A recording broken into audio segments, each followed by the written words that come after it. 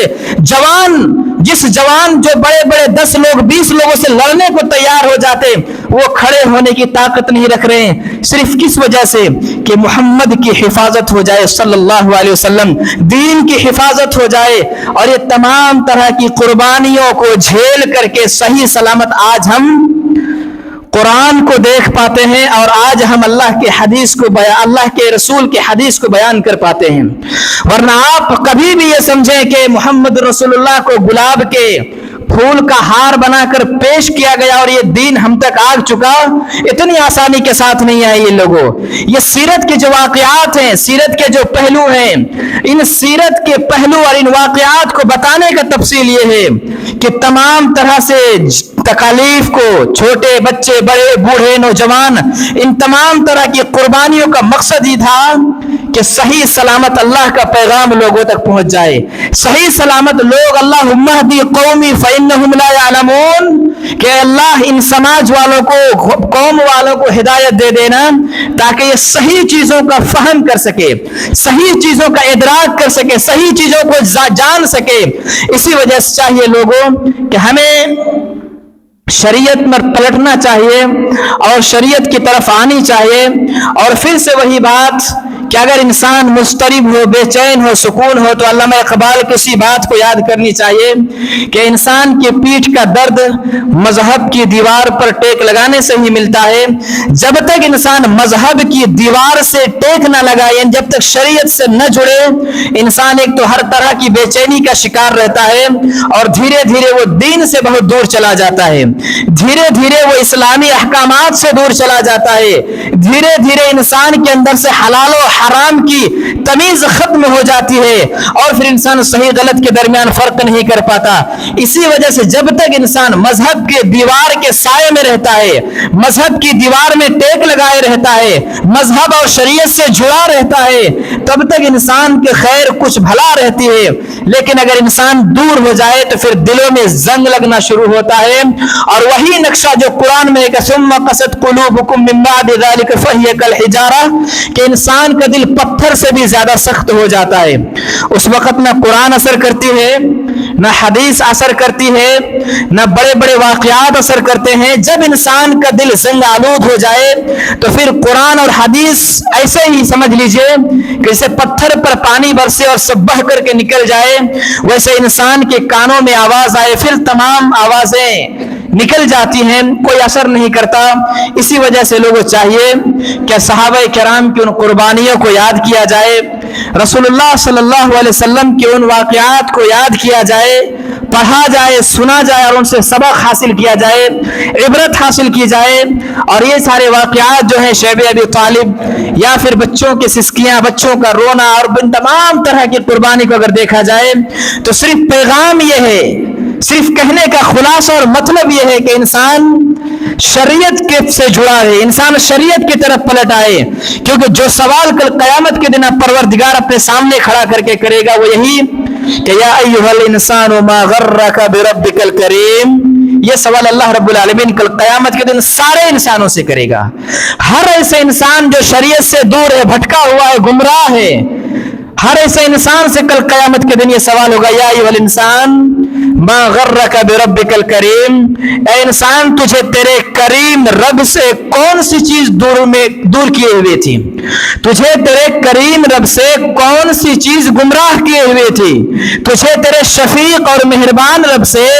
کون سی چیز دھوکے میں ڈالے ہوئے تھی، کون سی چیز تمہیں قرآن سے دور کیے ہوئے تھی، اللہ کے گھر سے توڑے ہوئے تھی، شریعت سے تمہیں دور کیے ہوئے تھی، کون سی ایسی چیز تھی۔ ہر ایسی چیز انسان کو کل قیامت کے دن بتانی پڑے گی، اور ظاہر سی بات ہے جب ان تمام چیزوں سے دور ہوگا